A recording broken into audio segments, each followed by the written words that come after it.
Oke teman-teman semuanya, pada kesempatan kali ini saya ingin share yaitu bagaimana cara mengamankan router mikrotik dari serangan DDoS ya. Jadi di sini saya akan coba praktekkan bagaimana cara membuat jaringan mikrotik kita ini menjadi down ataupun overload untuk CPU-nya ya. Dan begitu juga bagaimana cara mengamankannya.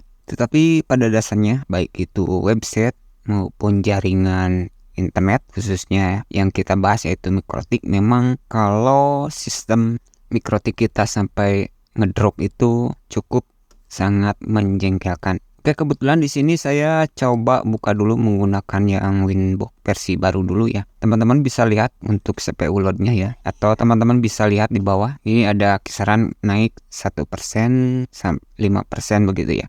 Oke, di sini saya coba akan lakukan ini ya, testing hingga mikrotik ini menjadi hang ataupun overload, tetapi saya tidak akan sampai hang ya. Saya tes ini kebetulan malam, tadinya saya mau tes siang-siang tetapi sehubung trafiknya padat, jadi takut banyak yang protes. Oke, kita langsung testing dulu bagaimana caranya. Nah, di sini sebenarnya banyak ya untuk caranya. Bisa teman-teman tinggal googling saja, misalkan WebStress tester ya, ataupun networking stress dan lain-lain. Di sini kebetulan saya ada dua sih sebenarnya. Ada yang menggunakan UDP Unicorn, kemudian ada yang dari pas stress, web stress ya. Nah, ini tinggal googling saja ini ya. Aplikasinya free ya, bisa teman-teman temukan di Google. Nah, contohnya di sini sama sih. Ini pada dasarnya sama ini ya. Kita coba gunakan yang ini saja. Kita coba lakukan testing sampai CPU mikrotik kita overload. Di sini target IP-nya ini teman-teman bisa lihat. Ini untuk gateway-nya 10.10.1.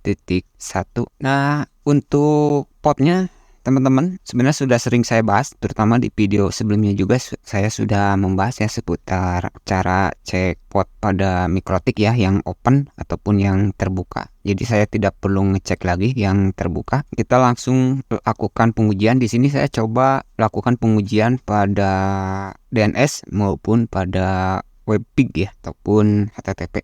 Di sini saya sudah masukkan, saya tes untuk port DNS 53. Di sini default biarkan untuk threadnya 50. Di sini biarkan default seperti ini saja. Kita coba langsung run. Teman-teman perhatikan CPU-nya 48, 41, 39, 51, 61, 53, 56, 48. Nah, kira-kira seperti itu ya. Kita tutup dulu. Nah, turun lagi.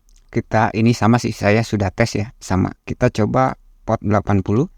Kita start. Perhatikan CPU-nya teman-teman, overload ya, 90%. Perhatikan 87. Ya, teman-teman bisa lihat CPU loadnya hampir 100 ya. Nah, kalau dibiarkan seperti ini nih bahaya. Perhatikan request-nya. Ya, lihat CPU-nya ya. Oke, kalau dibiarkan ini cukup berbahaya ya. Nah, ini kita sudah tutup. Oke, bagaimana cara mengatasi dari DDoS ini? Caranya kita langsung setting mikrotiknya. Nanti kita akan tes lagi apakah overload jika kita testing. Oke, untuk penyetingan di sehubung ini ya. Untuk penyetingan kita coba di Winbox yang legendaris ya, yang di versi sebelumnya, ini biar mempercepat. Di sini juga bisa sebenarnya. Saya akan tutup dulu. Untuk penyetingan di sini saya menggunakan Winbox yang versi sebelumnya saja, biar putih dan kelihatan. Nanti kita testing di sini saja langsung ya. Contohnya kita di sini untuk service, terus bisa ya tampilkan untuk resources. Ini CPU-nya biar kelihatan sih. Oke, cara mengatasinya ya agar mikrotik kita aman dari serangan DOS. Teman-teman masuk ke IP ya, IP firewall. Caranya sebenarnya yang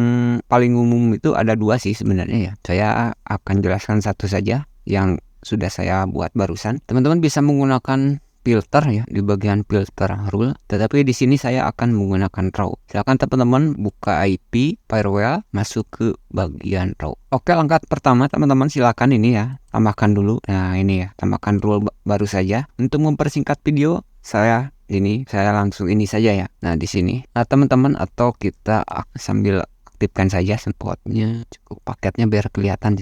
Langkah pertama ya, silakan tambahkan rule baru. Chainnya silahkan pilih pre-routing, kemudian protokolnya isi TCP, TCP, Kemudian pada destination port silakan isi 21 koma ya. Jadi pemisahnya gunakan tanda koma 22, 23, 53, 80, 443, 2000, 8291, 8728, 8729. Ini port dari mana? Sebenarnya ini port default dari sini ya. Kita masuk semua. Kemudian untuk port 53 ini untuk DNS. Kemudian ada port 2000 ini untuk bandwidth test ya. Jadi ini silahkan teman-teman samakan saja. Kemudian pada in interface, sebenarnya untuk in interface ini teman-teman bisa disesuaikan ya. Bisa mungkin Ether 1, Ether 2, Ether 3 ataupun untuk hotspot saja ataupun untuk PPOE yang ke rumah tangga, terserah teman-teman. Tetapi di sini saya akan pilih All Ethernet, jadi kita semua saja All Ethernet ya. Oke, sudah ya. Chain Prerouting, protokol TCP, Destination Port, silakan ini masukkan semua. Teman-teman tinggal catat in interface All Ethernet. Kemudian masuk ke advanced. Di sini kita akan menggunakan metode TCP sinkronisasi. Pada advanced teman-teman ini ya, pada TCP flag teman-teman ini pilih yang sin. Jadi kita akan pilih yang sinkronisasi. Lalu masuk extra ya. Nah, di sini teman-teman silahkan pada limit ya. Ini ya. Nah, ini pada limit. Nah, ini isi 6K. Nah, ini teman-teman 6K ini 6000 ya. Kalau kita tulis 6000 ini. 6000 ini datanya dari mana? Ini teman-teman bisa disesuaikan jika seperti ini ya. Nah, di sini teman-teman bisa lihat pada koneksi ya. Nah, di raw, di koneksi ini terdeteksi sekitar 1500 lah. Jadi acuannya kalau 1500 kali 4 berarti 6000 ya. Tetapi jika koneksinya teman-teman itemnya banyak, misalkan 4000, tinggal kali 4 saja ya. Biasanya saya kali 4, kali 5 atau kali 6 begitu ya. Di sini untuk video ini saya akan kali 4 saja, berarti 6000 ya. Kita masuk raw lagi. Ini 6000, ininya pilih second ya. Pilih second, kemudian busnya biarkan default, 5 ininya biarkan paket. Kemudian pilih tab action, pilih accept ya. Kalau sudah klik apply, lalu oke. Nah, begitu. Kemudian buat lagi rule baru ya, gitu, rule baru. Ini saya chainnya samakan prerouting seperti sebelumnya, protokolnya TCP ya, destination portnya samakan seperti sebelumnya, in interface-nya samakan seperti sebelumnya saja, seperti ini ya, yang sudah kita bikin. Nah, ini yang sudah kita bikin. Kemudian selanjutnya ke advanced, isi juga seperti sebelumnya, TCP plug, SYN ya, pilih SYN. Nah, ini pilih SYN, langsung ke tab extra. Untuk tab extra jangan diisi jika sebelumnya kita isi, yang sekarang tidak perlu isi ya. Kemudian masuk ke action. Di action pilih address route to address list ya, yang ini. Nah, kemudian pada address list silakan teman-teman buat nama, misalkan detect IP DDoS, terserah teman-teman. Silakan buat ya. Ini harus dibuat dulu teman-teman, manual.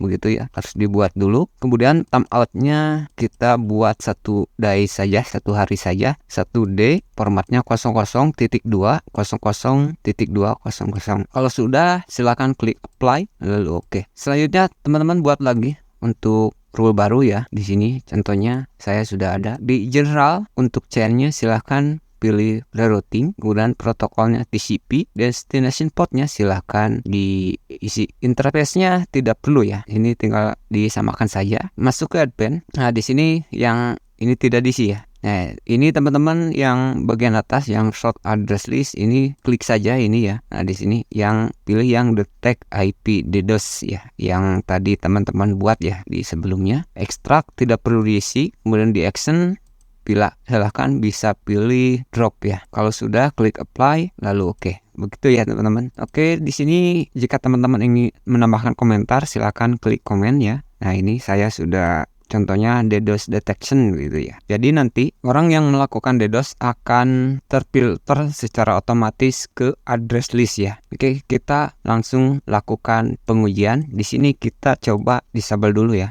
Nah, disable dulu. Ini trafficnya ini biar kelihatan. Nah, yang ini tutup dulu saja. Ini kita tes dulu sebentar. Oke, di sini kita coba tes lagi. Perhatikan CPU-nya. Lihat, CPU-nya hampir 100 ya. Ini penuh. Kalau dibiarkan ini cukup berbahaya ya. Teman-teman bisa lihat. Kita stop. Turun lagi. Oke, sudah turun lagi. Sekarang rule-nya kita aktifkan. Nah, seperti ini teman-teman perhatikan paketnya ya. Nanti juga kita akan lihat di sini. Oke, kita langsung ini ya, CPU-nya biar kelihatan sih. Atau di atas ada. Kita coba testing lagi. Perhatikan, itu paketnya sudah masuk ya. Nah, ini sudah jalan, programnya sebenarnya sudah jalan. Tetapi teman-teman bisa perhatikan. Dan seperti ini ya. Nah, jika teman-teman, saya langsung error ya. MikroTik-nya langsung error. Kita tutup dulu. Jadi ini resikonya ya. Karena saya mengujinya secara lokal, tentu saja ini saya langsung error ya. Tidak apa-apa.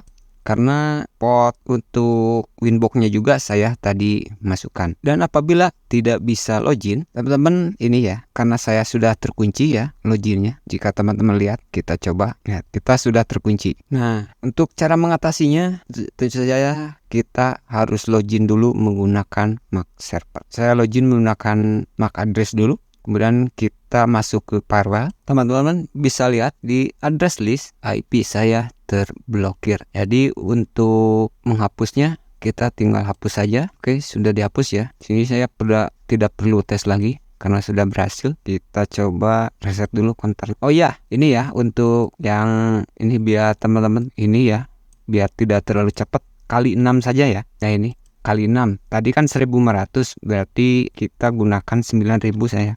Lebih baik biasanya saya kali 6, jadi 9K saja ya.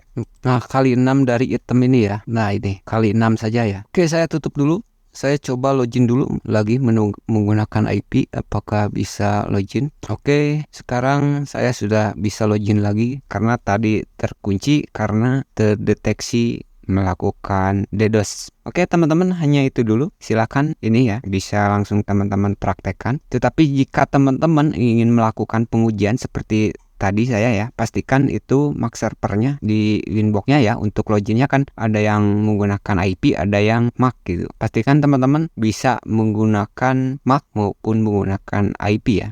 Karena seperti tadi saya IP-nya terblokir ya, begitu kira-kira. Oke teman-teman, hanya itu dulu untuk video kali ini. Semoga bermanfaat. Ini saya sudah tes ya dengan beberapa tool. Yang terpenting teman-teman bisa cek saja untuk port yang terbuka di sistem MikroTik teman-teman. Oke, hanya itu dulu untuk video kali ini. Semoga bermanfaat dan wassalamualaikum warahmatullahi wabarakatuh.